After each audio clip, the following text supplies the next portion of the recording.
We're here with the man, Andrew, or Luke from Andrew Harvey Builders. How are you, man? Good, yourself? Yeah, pretty good, man. That would have been a bit of a terrible start, eh? Yeah. I'll just call you Andrew the whole time. No, I want It's all right, Joel. yeah, man, I get Jason all the time, actually. Oh, really? I had one client, I sold their house, and they called me Jason the entire time. And I just didn't correct him because it was like an office joke. But mate, I wanted to get you on because, honestly, like, out of the whole industry, like builders, anything like that, you're one of the funnest people to deal with, man. You're so easy to deal with, like, and you know your stuff as well. Like, when we talk about property and building and all that, you just know your stuff, man. So I think if you're looking to invest in Darwin or build or anything like that, there's probably no better person to speak to. So, yeah, thanks for coming on, mate. So before we get into it, a bit of your background. How did you end up here, building, all that sort of stuff? Yeah, so building, carpenter by trade in Victoria, from Victoria, born and bred Warrnambool, Victoria. And then... I didn't know that. Yeah. Huh. So windy Warrnambool, they refer to it as, which I hate wind and hate the cold. So 13 years ago, me and three mates thought, let's move to Darwin. I thought, we had another mate moved up here for Impex. Oh, yeah. Another chippy mate. I actually worked with him. Yeah. So yeah, he's and we're quieting off down there, and he's like, just get up here, there's so much work. So I'm like, oh yeah, I've got a business and I've got a house and all that. And sure enough, 2 weeks later on the road, everything just fell into place with the business and the house. The same client took both. Really? So Yeah. you had a business down there and then you just like pop smoke. And it wasn't carpentry at that point. Like, I did carpentry apprenticeship work with a builder for ages, and then we did a lot of work in a milk factory, and it was filthy. Really? And I'm like, to the operators, and I'm like, hey, you want me to clean that wall? And they're like, oh yeah. So I went out and bought a steam pressure cleaner and washed that wall, and they're like, can you clean that? And I'm like, yeah. Can you do this? I'm like, yeah. And I ended up stopping working for the boss and started doing that, because I was earning more money on weekends cleaning the factory than I was doing the building work. Holy. So I got up to a point where I had 2 or 3 blokes employed full time out there. I had so it was a commercial cleaning business? Is that what it was? Yeah. Or, it was sort of pressure washing? Yeah, it was pressure washing for a start. Like, we're cleaning roofs and walls and stuff, out of cherry pickers and whatever. And then it sort of evolved into like their milk dryers and whatnot. All their tubes now to block up. So they're like, have you got stuff to unblock this? And I'm like, yeah. And then no, but went and bought machines for that and started jetting them. They'd have shutdowns at 2 in the morning, clog up, and you'd be in there doing that. And then they're like, have you got a vacuum to vacuum these like powder warehouses and that? Because the powder would settle up there and whatnot, and they'd go mouldy. I'm like, yeah, I can do that. And I end up looking for a big vacuum and bought a vacuum truck. Yeah. Because, why not? And then so I had guys like full time just vacuuming like these big warehouses and stuff like that. That's what happens in a business though, eh? You just get on a roll, you're like, I'll do this, do that, do that. Yeah, it was all over the shop, then gutter cleaning and this and that once I had the vacuum truck, like, so it wasn't building then. Oh, a new CEO come in for that milk factory and they're like, right, we're cutting budgets, like you're out. And I'm like, oh, cool. Like you said, I had 10 months work with 4 guys that I've employed. So then, that was the point where we were like, what do we do? So I thought, Darwin, because our mate had moved up here. And then I spoke to the milk factory. I'm like, hey, I'm thinking of going since you took all my work. Do you want to buy my gear? And they're like, oh, we don't want to buy it, but we'll dry hire it off you. And I'm like, yeah, can do that. And then they said, what are you doing with your house? I said, don't know. I said, can we rent it off you? I'm like, sure.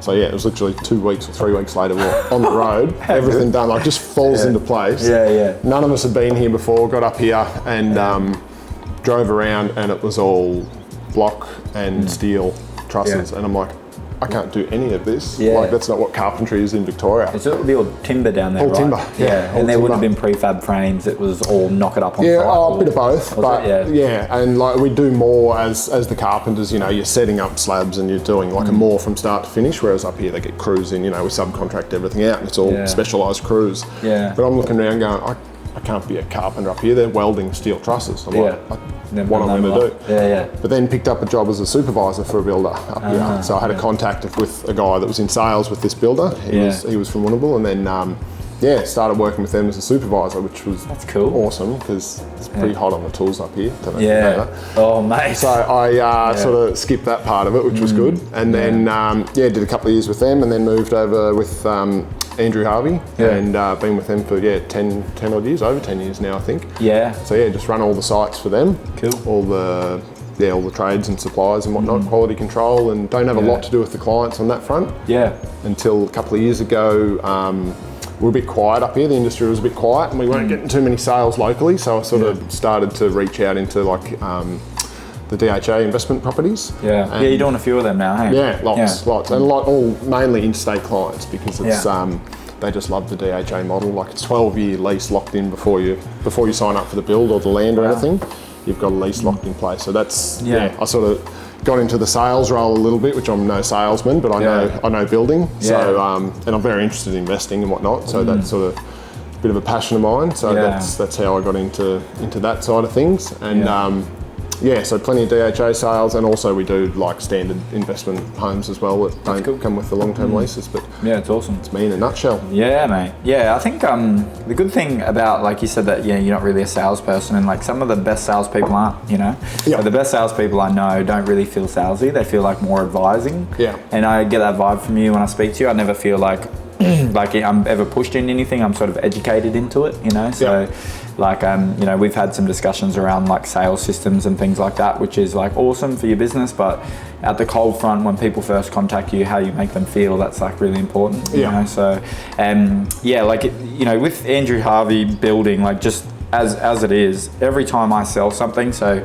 we sell a lot in Zucoli, as you know, but every time we sell a property, I always ask, what's your experience like when you built with whoever? That's like one of my questions I ask. Yeah. Because I just like to know who's the best builders, all that sort of stuff. Yeah. And we always have really good, people always have such good things to say about you guys. Yeah, it's lovely. Like every single client, they're like, we would build through them again. Yeah. And the other thing that I really like about your builds is that everything's standard. Yeah. So like all the nice fixtures and fittings, all the nice color palettes, all of that standard, you know, so which is really cool. Now I look back building, I actually wish I had it built for you guys. And maybe the next one. Yeah, and I did a few things in my reno which I stole off you guys as well. Yeah, so. we get plenty of people coming in our display home and they're like, looking at this and taking photos. Like, oh, you're looking at building, you've got a block of land. Oh no, we're building with such and such, but we love this window. We just love this. We're going to copy this, and we're like, you're like, come on, okay, cool. Help yourself. No, that's cool, man. So what are you seeing at the moment, I guess, on the cold front in the building industry and things? What are, I guess, some of the things that are working really well? Is some challenges you're running into in the building industry? It's getting busy. Like last year was tracking along pretty well across the board for Darwin, and then both sides of government announced they're going to bring in these $50,000-$60,000 build bonuses and whatnot, which is great, great for the industry, a bit of stimulation. But what that did, because it was 6 months out from the election, is stopped the industry, because we had clients go, we're going to wait and get 50 grand, and we're like, of course you will. Good on you, but cool, now we got no work. Yeah. So that didn't hit us too hard because we had all these investment homes, which was really lucky. Like we had, so we had a really good run last year because all these interstate clients, they're not eligible for these bonuses anyway. Yeah. So that kept us nice and busy all year. Whereas unfortunately for the other builders, they were, they had people who were sitting on blocks of land and pulling out of contracts and whatnot. Like, we'll come back in October and that sort of thing. So that was, it was good and bad, like for us. But then what we've seen now, so that came into effect in October 2024 last year. By the time people then, that's come into effect, they go and purchase the land, they settle on the land, they find a builder, go through all the permits and all that and get on site. Well, that puts us into, first quarter this year. Yeah. So now we're seeing a big run on site across the board for all builders. Yeah. And that's sort of creating a bit of a demand on the suppliers and trades. Like not so much suppliers, pretty good. Tradesmen though in certain industries are starting to get, a bit of wait times and stuff like that. So sort of boom or bust. Yeah. It seems to be. But I guess from I deal with a lot of existing. We sell a little bit off the plan and stuff. Yep. But in my existing market at the moment, like what I'm seeing, and I keep you up to date with all your builds. Your builds, funny enough, sell a lot. Not actually giving you guys a plug, it's just what happens. Like every time we sell one of your builds, they sell for significantly more. So like there's a great example. I won't go into the addresses, but same square meterage block, same square meterage house, or within a couple of square meters. Pretty much same size pool. There's about an $80,000 difference in like sale prices, which is like something to consider. Like if you're looking to build something, so that's a testament for you guys, but what I'm seeing is that there's in Zucoli anyway, where we sell at the moment. I don't know about Parkside. I think Parkside is actually a little bit cheaper, I think, if you were to build land and builds, are they? No, I wouldn't think so. They're not? I thought they were a little bit cheaper, but in Zucoli anyway, they're still about you know, it's almost, once you take into the grants and things like that, it's almost on par, getting close, you know, so like, gaps sort of, it's getting really close, and it almost makes sense. Like I've said to a couple of people now, it's like, it almost makes sense maybe to enter into a build, because the market's the existing market's moving so aggressively that you're probably going to catch up by the time you actually move into your house. And you're only going to pay stamp duty on the land, you know, you get to pick the exact house you want, it's going to be brand new. Depreciation. Yeah. So that's what I'm trying to say to people, especially for those first home buyers that every time we have these first home buyers, they're like, oh, I don't like the kitchen, I don't like the floor plan. I'm like, well, you should build. You know what I mean? Like, it makes more sense. So do you see a little bit of that starting to inflow, like people who were existing now starting to definitely. Like I'm not dealing a lot with the local clients as far as sales, but we've got Tara in the office handling that. She's killing it. We're seeing a lot, like she's got heaps of sales this year, so we're about to start a big run of local client builds, which would be cool. But yeah, definitely, because it's making sense. Like, you know, when there was a $200,000 gap for, you know, existing to building, it's like, you know, a lot of people are buying in, you know, getting good value, but yeah, that's obviously getting chewed up now. So definitely agree with that sentiment. That it's definitely catching up. So. Yeah, and I think because the land's so sluggish as well, you know what I mean? Like you sort of you can take your time a little bit. Like we've got that block of land that I've spoke to you about. So, you know, you can pick your builder. There's no, I mean, you guys sometimes get so busy you don't take on more clients. Like, so, you know, most of the good builders, obviously you want to get in early, but you can take your time to find your block. You can pick your builder. Like, it's a bit more, if you're a first home buyer, it's a lot less stressful, I think, anyway. Whereas the existing market's like, this person's coming in, this person's offering and all that, you know. Definitely stressing that, but also with building, like, there's a lot to it. And if you haven't been through it before, like I talk to a lot of clients when we finish, and it's like, how, you know, what was the experience like? Like, oh, it was great, but you know, I sort of didn't know this was going to be like that. If I do it again, I'd want this. Like, not that we built it wrong or anything like that, but it's like, it's very hard to see off a plan on a page. 100%. Like they find it hard to picture, as opposed to walking into an existing home and they're like, oh, I like this or I don't like that, you know, that sort of thing. So it's important to really walk people through in those early stages in planning to be like, you know, this is going to, you know, look like this. You've got X amount of power points in here and lights and whatnot, because it's one thing too when comparing builders, and not saying we're the best builder or anything, but people, like, it's hard to decipher between builders. We get some people walk into our display home and they come in, they go, what's your square metre rate? And we'll hate that question. You're like, mate, how long's a piece of string? And we'll go, okay, well, our rate's this, but you know, this includes, and they're out the door because they're like, oh, they're $60 a metre cheaper down the road. But it's like, do they include blinds? Do they have security? Is that landscaping? What's the landscaping allowance? Some builders include landscaping, but you get to the end and they go, do you want grass or irrigation? And you're like, sorry? And it's like grass or irrigation, you got a $3,000 allowance. It's like landscape, it's $20,000 to landscape a house. Like that's what, you know, they're the things that people have to understand. And, you know, even roof heights, like 2,700 standard, and some builders are doing 2,550, and people wouldn't know that until the house is built. And they're like, how come I'm hitting my head on the fan? You know, things like that. And we've even had clients come, or not clients, people we missed out on. They've walked in the display home 6 months after seeing them. They didn't go with us, they went with someone else, and they're like, oh, did you include like the overhead cupboards in the kitchen? It's like, what do you mean? Oh, we didn't get them in our build. It's like, really? Like, come on, it's a kitchen. I think the big thing with you guys, and this is what I say to people when they're looking to build, it's not just like, yes, like shadow line ceilings, like the way you do door frames. I think there's things like that. But it's the extras that you guys do that really, I think, if I was looking to build a house, I would go for. So it's like your floor plans. Floor plans are way different to everybody else. The little, when you walk through the door and there's like a big pane of glass looking out into the backyard, it makes you feel a lot more spacious. There's an opportunity to put a pool in it. You look at the resale value. There's like so many things you need to look at that people don't look at. And I say, I even have the same thing. I've just done a reno, and when you're looking to build, you got to think about your lifestyle. So like, do you spend a lot of time in your living room?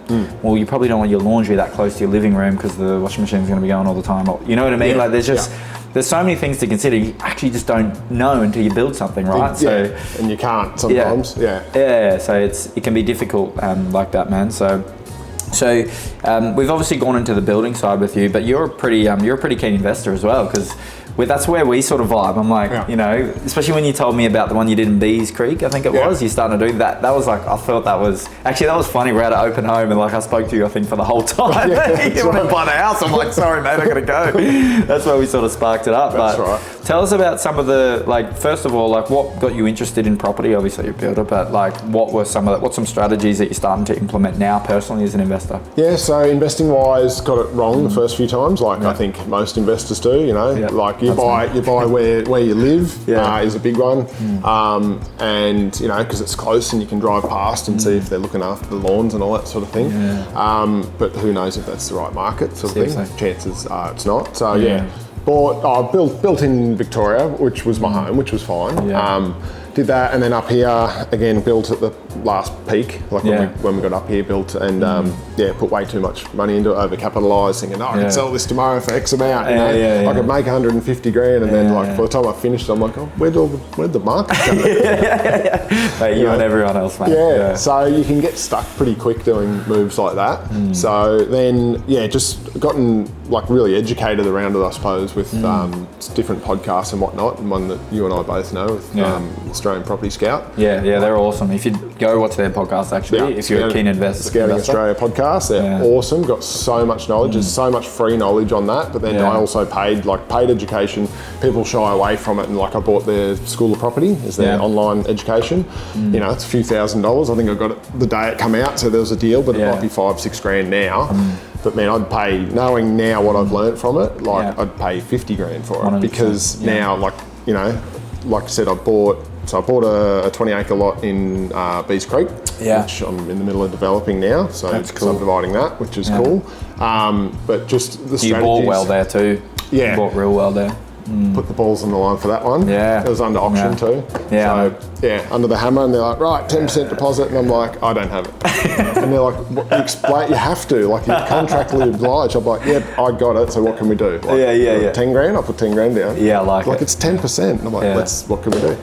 So made that happen. But that's been a long, hard slog, even getting to that point. And then did a reno on that one. So it was probably bulldozed, like the house that was on it. Most people would have bulldozed it. You're looking to do is it 5-acre blocks? Is that what you're going to do? I'm 600 square metres short of getting 4 blocks out of it. Oh, okay. So I got to do 3. 1 into 3, So which still works well. But renovated the house, got like really good uplift in that. So extracted equity out of that, and then from that I've bought 2 properties so far this year. Nice. And the aim is to get another 3 by the end of the year. Nice. So and that's just off like that online education and whatnot, like learning different strategies behind finance and structuring and all that sort of thing. So cool. Like I was always thinking, there's got to be a way. People are doing this, but like to learn that on your own and fumble your way through it and make how many mistakes sort of thing, like and get stuck for 5 years at a time, like to find that was like, not to plug them, but that's what's really unlocks, what I'm doing. That's the only way you can learn it, or you buy a course off someone who's done it. So for sure, it's been really good.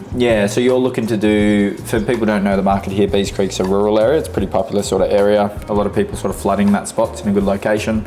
So you're looking to do a 1 into 3 there. Are you going to sell them off, or are you going to? I got the first one sold, pre-sold, like actually to Andrew. Wow. So the builder, because he's been very helpful in getting me across the line in certain things and whatnot. So he pays well. Surely you got to build a banger house on there, surely. Mate, my strategy at the moment, because I want to accumulate quite rapidly, like for me to build, we all know building takes time. Seriously. So, I mean, there's going to be equity in there as soon as it's, there's 3 blocks, not 1 sort of thing. There's some equity to pull out of that, but sell off the 1, and then, you'd think I'd go and build something on there, but I think I'll just sit on, one will have the old house on it, and one will be a vacant one. But tying my money up for 6, 8, 10 months to build something on there. In that time, I'm putting my money to work in 100%. Existing, buying some old crappy houses. I know. Well, they've just been sluggish for so long in Darwin. Hey, even, and the good thing about you, and that's what, when we spoke about your investing strategies, you look at properties that other people don't see value in and they see a bit of a headache. You look for that, which is good, which is hard if you're an interstate investor, set and forget type of investor, very hard to compete there. Whereas you can, like I recently sold property to you, it was very hard for us to get anyone to buy it. And you bought it cash unconditional pretty much. So, and that put you in the box seat. And that it was just a person in a situation where no one else would buy it and they needed to sell. And it would, to most people, to me, I'm like, oh my God, there's so much work in this. But you're like, nah, I'll knock this out. This is easy. not easy, but I spent the weekend skipping with the tenants. Like, he just left everything there. They just left. I'm like, okay, cool. I rang him and I'm like, you want me to clean up after you? He's like, yeah. I'm like, okay, sure. Yeah, but like, you know, because you've got that building lens to look through things, you know. So for you sort of see the hidden value, which is awesome. So you're sort of using that you're local and you understand the building market, you're leveraging your knowledge and all that to get into opportunities that other people just can't look at.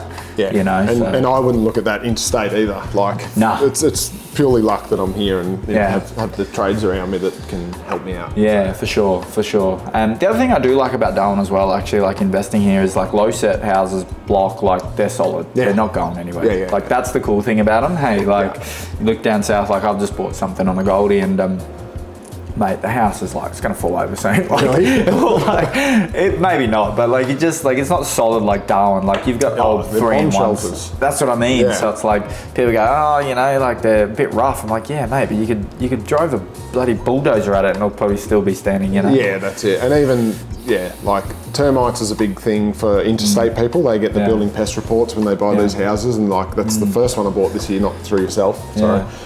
They fell over because they had on the building pest, it said evidence of termites in the backyard. Yeah. And it's like, they're like, no, you know, that was, they're trying to explain to them, no, like there's termites everywhere. And I'm like, you go and you kick over at termite mound and go, yeah, they'll be right. That's everywhere, that's just how it is up here. So it is, no, it's cool. So, so are you looking at, because you're from Victoria, I don't know if you've been watching that market there, but that market's pretty sluggish as well. They've just had the land tax thing come in. Yeah. Do you think you're going to dip your toe in there somewhere? Mate, I'll go anywhere. Like when, you know, I'll follow where the markets are moving. For the minute, I'm quite happy buying here. I see good things happening here. Not opposed to it. And like, the land taxes and all that, like it's, if you buy well, like it's just the cost of doing business sort of thing. But you hear horror stories. That's where a lot of my, like I'm getting sales from interstate clients now for the DHA and the investment properties, because they're like, you don't have land tax up there. I'm like, no, we don't. Like yet, it might come in, but at the minute we don't. But they're like, oh, I've got, you know, one guy had a house that they'd owned for 40 years or something in Sydney, because they got land tax there too, and it's now worth $3 million and fully paid off like years ago. It was 140 grand, I think they paid for it like way back. Fully paid off, and now they've got a $35,000 a year land tax against it. How does that work? Yeah, so and it's his mother and her sister, I think, who's got it. So the elderly, it's just sitting there, and now they've got a 35k land tax bill. How the hell does that work? It's thresholds once you go over $1 million, I think, on land or whatever. That's where it kicks in. Far out. So there's every different state and territory's got different rules. Obviously. So I didn't think it was that full on. Like I thought maybe a couple of grand here and there, but it depends. Like you're talking, it's $3.5 million property, but that's what a lot of people, like my clients, are saying. Yeah, you don't have land tax, and we know Darwin doesn't grow, but we just want to get in there for, you know, it's good rents. I'm like, you're going to get good rents and a bit of growth. But no, it hasn't grown there for 10 years. It's like, awesome. Yeah, exactly. I want to buy here, not somewhere that's grown, you know, 15% every year for the last 7 years. Yeah, I was saying that to someone the other day about Darwin, and like you got to look at the right cycles, you know. So like, people go from 2015 to now, it hasn't really moved. I'm like, it's boomed and bust, but go back to 2000, I think it's doubled since then. People go, well, doubled isn't great. I'm like, well, I'll take that. But like, you know what I mean? But what if it's going to go again, which we know. What if it goes up 40% next year, which it's sort of looking that way at the moment, and then all of a sudden it's tripled in 25 years? That's pretty good. So it's just the cycle, you know. So like, what I say to people, it's like, people like, especially like, I'm a real honest guy. Like if someone says, I just want to sell it, I'm like, don't sell it, because you bought it in 2015. So there's no point selling it. You know, and people are like, do you absolutely need to sell? Like, nah, I just sort of want to. I'm like, don't sell it. I've been in the room where someone we built for that wanted to sell the house, and we didn't think it was a good idea selling now, because we're like, just hold on. She hasn't got a real need to sell it. But then, so Andrew and I are in the room, and you're talking to her, and you're like, I don't think you should sell. And me and Andrew are looking at each other like, that's from a real estate agent before. Exactly. I don't think it's the right time to sell. It's like, that's really refreshing to see. Yeah, it's the weirdest thing, mate, and that's the feeling I get for you when I chat to you about stuff as well, mate. You're just real honest with me, you know, like there's no bull crap. Even negotiating with you as well, there's no bull crap. If I say I'm going to pay this, I'll pay this. Even just talking about the building market and that, but it's funny. I guess it's just human psychology. Like the amount of people I've told them, make sure you don't sell. And then they ring me the next week. They're like, I'm selling. And you're like, they're going to ring you back in 2 years and go, I should have listened to you. Unless they're replacing in the same market now, obviously, but... You just never know. Like I had one the other day with a client of mine. He's a business owner as well. And he's like, I'm not sure I want to sell now. And he goes, will it be worth more in the future? I don't know. I think probably. But I said, where do you want to put the money that you're going to take from the property? And he goes, well, it's tied up here and I want to implement it in this business. I said, well, do you think you make more out of this business or do you think you make more out of this property? If it's a $700,000 property and it grows 40%, not that much. If you get your 200 grand equity out of that and you build that by 200%, well, then you're laughing. Yeah. You know, so, and he goes, yeah, that sort of makes sense. I was like, yeah, are you a property investor? He goes, no. I'm like, well, don't own property. Yeah. Like, don't try and play the cycle if you don't know it. So that's what I think anyway. Yeah. So yeah, you're obviously in the investing game now, which is cool. What sort of long term for you? Like, are you going to stay in Darwin, do you think? What are you going to keep? What are you thinking? Yeah, like the plan was when we moved up here in 2013 was I was engaged to my lovely now wife Jess at the time, was let's go Darwin for 12 months, maybe 18, then we'll come back and have kids. Good old story, eh? Yeah, it's standard Darwin story. So yeah, it was 12 to 18 months, come back and get married and have kids, and then ended up we flew back a year later to get married and then back up, and then kids come along and it's like well, maybe we'll go home to start the kids in school in Victoria, you know, and now the kids are in grade 2 and grade 4 and it's like probably won't go back. That is such a job. So I don't know, I always sort of think, I think we both think that like one day we'll end up back home, but then you go home in winter to visit people and you're like, well, why not? Oh man, it's a hard one with Darwin because Darwin's like I just had a trip. I'm from Brisbane originally, and Toowoomba then Brisbane, but Queensland. And I go back to Queensland, and it almost doesn't feel like home anymore. Like I come back, and I'm like, oh, there's no traffic. Like yes, it's a bit hot. Like, or I just like I'm hanging out in my pool, or like I'm just like this is sort of a pretty good lifestyle. Yeah, you know? It's hot. But hot's better than windy and cold, and going to work in the dark and getting home in the dark and soak through. Like I mean, we still get wet here, but. So who cares? Well, even just business in general, man. Like I feel like here it's much easier to build something than down there. Like it's just smaller population. You can stand out easier, I think maybe. And I don't know, Darwin's not behind the times, but if you get in front of the times, it's sort of like you're making waves in the real estate space up here, doing things differently, which is cool. But we've got a bit of travel booked in for next year. We're going to head off in the caravan for. Oh, nice.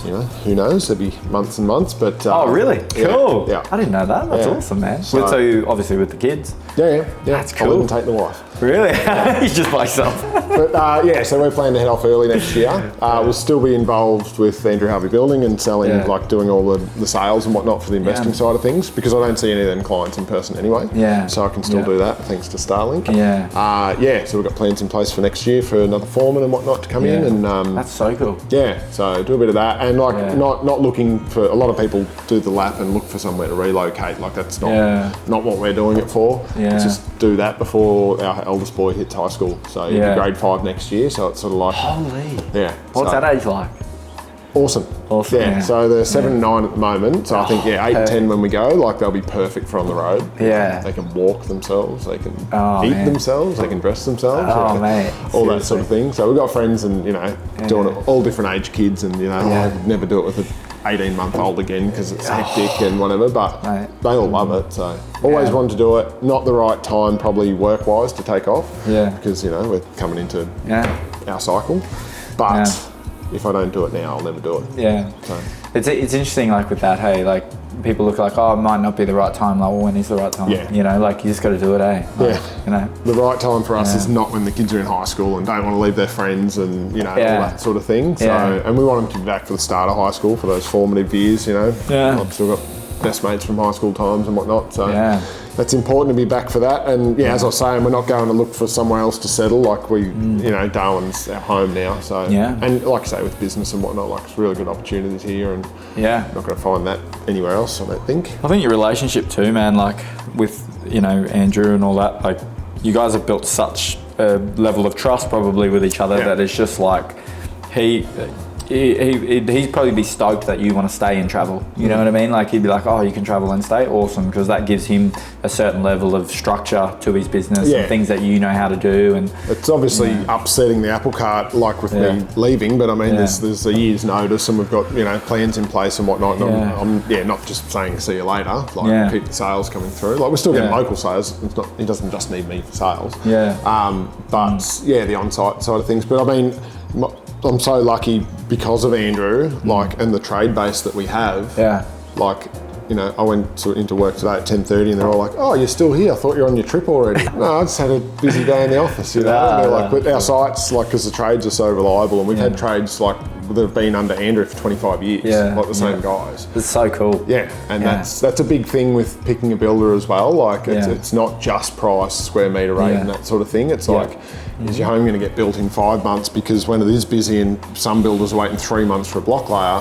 Whereas we might wait 2 or 3 in a busy time, or not just picking on one trade, but the builders that aren't paying as well or on time, like you put your bill in, you're getting paid the next day, sort of thing with us. And the trades know that. So if they got 4 builders screaming at them to come do their work, they're going to pick the one that's best to work for.